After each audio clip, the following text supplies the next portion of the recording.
Well, let's summarize what we have been focusing on this week.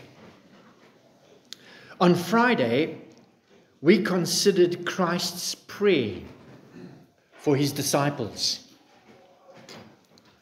the apostles, even though he was wickedly betrayed by Judas. Can you imagine our Lord relating to Judas for 3 years, even though Jesus knew what was in Judas's heart? None of the others knew, but Jesus knew. Yet our Lord Jesus loved him, and he did not show any partiality. There is no record in the scriptures that he shared anything about Judas's future betrayal, even to his closest apostles, his closest friends.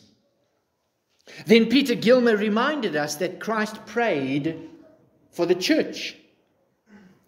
On one hand, he prayed for the immediate early church there in Acts in Jerusalem,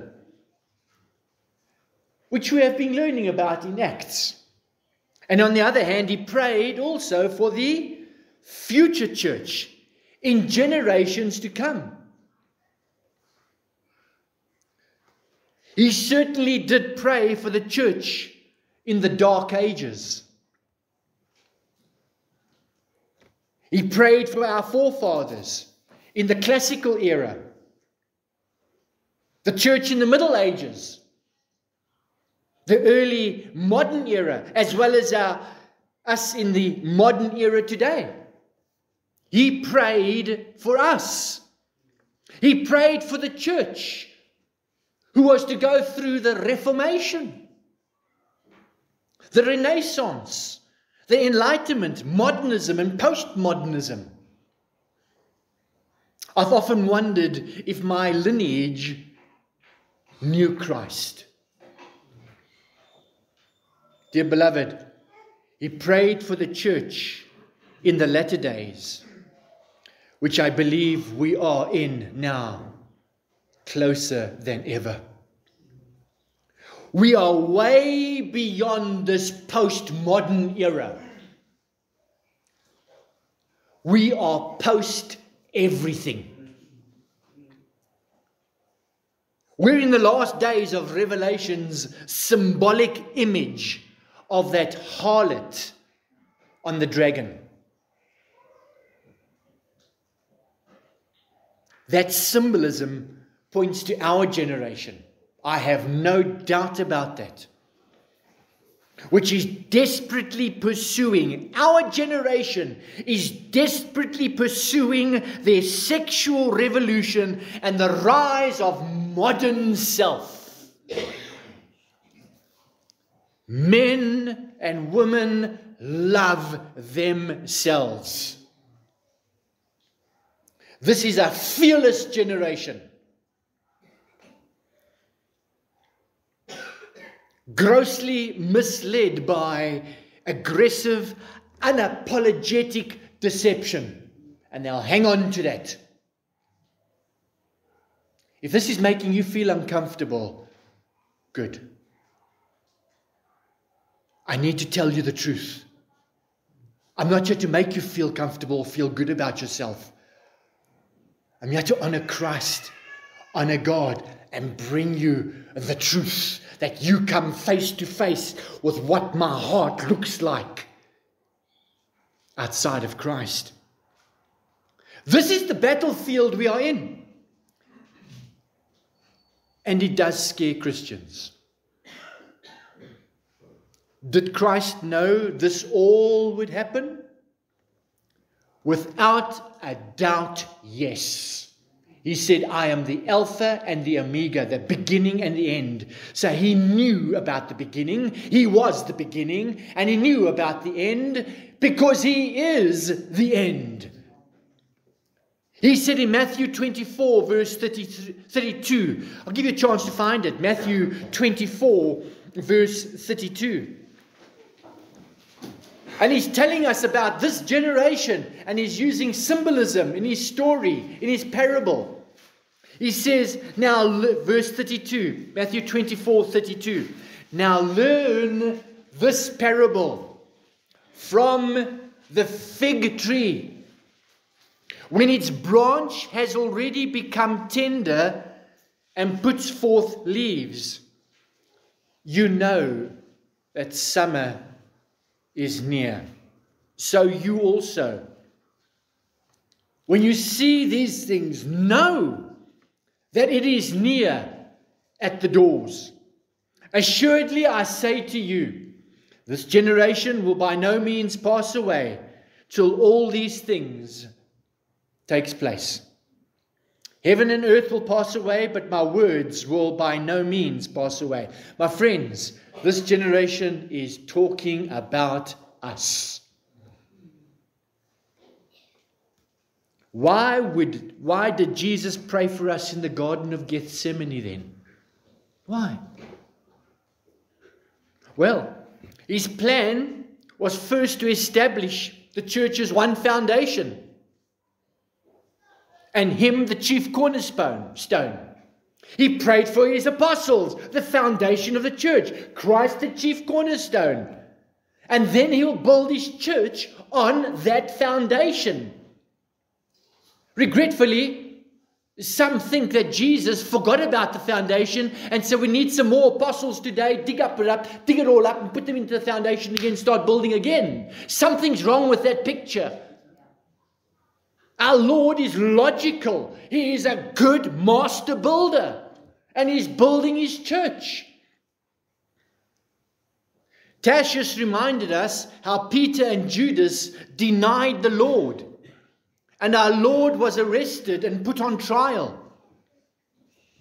All this was the Father's plan to purchase his church and to build it. You and I in Christ, the living stones. Oh, isn't that wonderful? Well, Stephan highlighted that despite Peter's frailty further, but our Lord still used Peter as a foundation to build his church, just as he said he would. How I praise the Lord for his workmanship in times past, and for the faithfulness of previous generations. At Calvary, we too remember faithful servants. I see there's a rose in your precious wife's name plaque. Bless you, my brother. And who have gone before us. You just have to look at those plaques outside by the entrance. Precious saints, go before us. But today is your time, our time, now, to put up our hands and say, here I am. I present myself to you, Lord. Use me. This takes boldness and confidence and faith in his faithfulness and trust in his trustworthiness in his building. Now please turn with me to Romans 1. Verse 16. A long introduction, but very necessary. Romans 1 verse 16 says, and I'm sure you're well aware of this verse, for I am not ashamed of the gospel of Christ, for it is the power of God to salvation, to everyone who believes, for the Jew first, and also for the Greek. Paul was not ashamed to take God's good news to the sophisticated Roman generation of his time. Even though his message had proved to be a stumbling block to the Jews and foolishness to the Greeks, in faith, he relied on God's power to salvation and transform lives by the gospel. And the gospel is not a feel-good message. In faith, he knew it is God's power to salvation. Paul was a forerunner for us to demonstrate what boldness looks like. This power saves everyone who believes on his Son, Christ Jesus.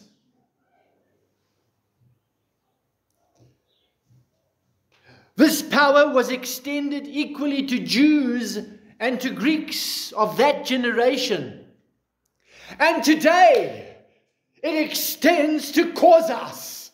It extends to Englishmen and Indians and Portuguese, Europeans and Asians. It is not a white man's gospel. So, Pastor, what is this power then?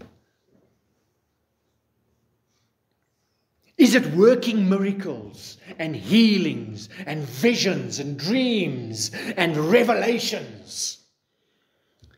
That seems to be the understanding of Christians and people today. Well, when you preach the gospel, they say, you must demonstrate that kind of power. If you do not heal, prophesy, and see visions, preacher, you are not preaching the authentic gospel. Your gospel is anemic, without power. Is that what Romans 1 verse 16 is saying?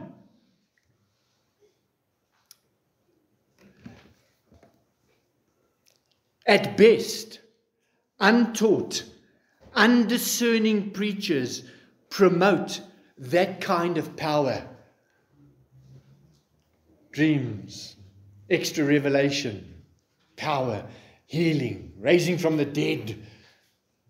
Well, they do not realize what they are saying about the authentic gospel. I put it to you that they are gospel traders. They are gospel retailers, hawks, vendors. Their gospel is a slick, innovative marketing strategy, promoting false guarantees. Only have faith. Have faith in faith. And don't forget your wallet. I'm sure you're aware of what I'm talking about. They've got the gift of the gab. Even Paul spoke about this gift of the gab, when he spoke to the Corinthian church in 2 Corinthians chapter 2. He said, 2 Corinthians 2 verse 2, he said, for we are not as so many peddling the word of God. The Amplifier says in 2 Corinthians 2 verse 2, for we are not like so many, like hucksters, making a trade of peddling God's word, shortchanging and adulterating the divine message. Does God still heal? Absolutely yes. Absolutely. His sovereignty decides when, who, and how. Our generation is fearless. We think we can twist God's arm and tell him, I've got faith in my faith, I speak it out, I make it happen, I create the words of my mouth. Is that biblical? No. But I am more persuaded that the power of the gospel is indeed seen in transformed lives.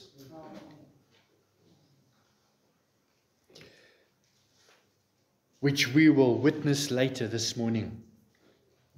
I once was a thief, but I steal no more. I once was an adulterer. I am not that person any longer. I have been transformed. I have been changed by the power of the gospel. I am a new man in Christ. Old things have passed away. I am born again, more than a conqueror. That's who I am. Once I was a racist, short-tempered, angry, self-centered person. That old man is gone. I was a worldly money chaser, looking for every opportunity to increase my wealth and the pleasure and the power it brought me, even at the expense of my marriage, my family relationships, even at the expense of fruitful labor of faith in the Lord, in my local church. The power of the gospel is also seen in a person's approach to the holiness of a great God. And we fear him, who he is. He's not my buddy. He's not my pal.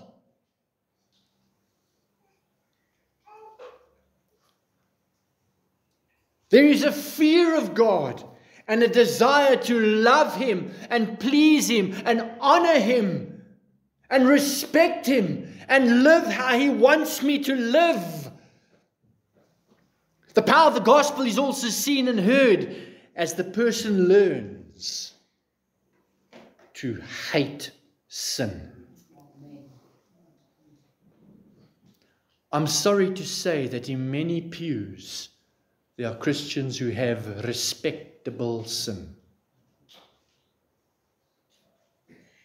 There's no such thing as a respectable sin. Yes, Pastor, but you don't understand. No, I understand very clearly. The power of the gospel is seen as our self-centeredness is being replaced with gratitude. Our pride is being transformed into humility. And we are being controlled and driven by our greatest aim, love.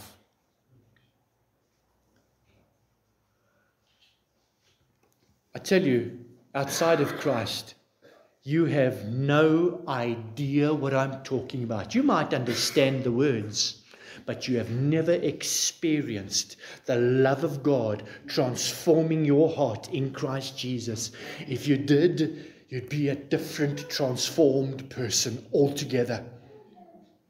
Romans 1:17 says this evidence of a transforming heart is the revelation of the righteousness of God living in us. That's the power of God. A transformed heart, a transformed life.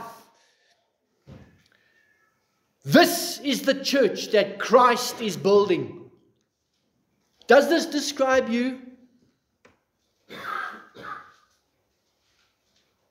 Perhaps you do feel gratitude and care for others, but you lack the boldness to share what Christ has done in you. Today we are witnessing 3 folks being baptized. They want you to know that they love Jesus Christ. They want their generation, their peers, to know this.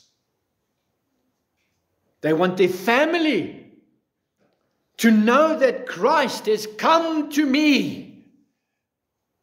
I am not like that anymore. They have received Christ in faith. They've repented of their sin. They've turned to Him with all their hearts. The old man is dead and the new man in Christ is alive. As they come out of the water, it is a picture. There's nothing efficacious. That simply means there's nothing powerful or anything like that or spiritual in the baptism. It's just a picture of the power of the gospel. I was dead in my sin, under the water, dead. When the evangelist goes out into the sea looking for those who are lost and dead in their sin, does he go out into the sea in his rowing boat and people claim, oh, people are hungry and thirsty for the gospel? No, they're not. You do not see on the sea surface people waving their hands saying, save me. No, no, no, no. They are under the water, dead in their sin, enjoying their sin. The power of the gospel is that the Holy Spirit, forgive my crude illustration, jumps out of the boat. And the Holy Spirit fins down to find you. He breaks that chain to the reef that you are enslaved to. He gives you His DV. He resuscitates you and gives you spiritual life. He evacuates you to the surface. He transplants you out of the water into the boat. That's the picture we are observing this morning. The work and the power of the Holy Spirit. Does this describe you? This is the evidence of the power of the gospel living in them. It is our prayer that they will grow in the practical, experiential, and theological knowledge of Christ. They're not theologians. They are born again sinners, wanting you to know what's happened to them inside of them. And they want to tell you why they were being baptized today. And they want to bear much fruit of the Holy Spirit living in Him. Yes, we learned that Christ prayed for you today. You are one of those whom the Father gave Christ.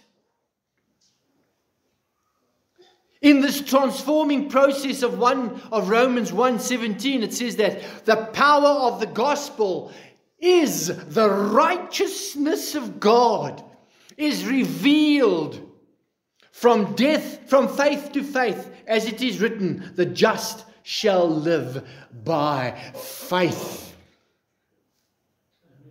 The righteousness of God refers to the perfect standing which God provides for those who believe and love His Son. At one time, we were not righteous, just like that illustration.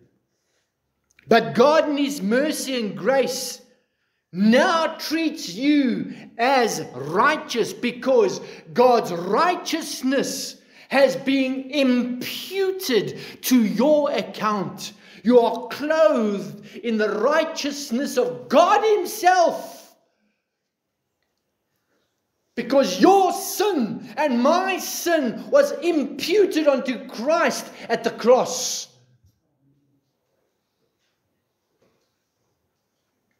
He now sees you in the perfection of Christ.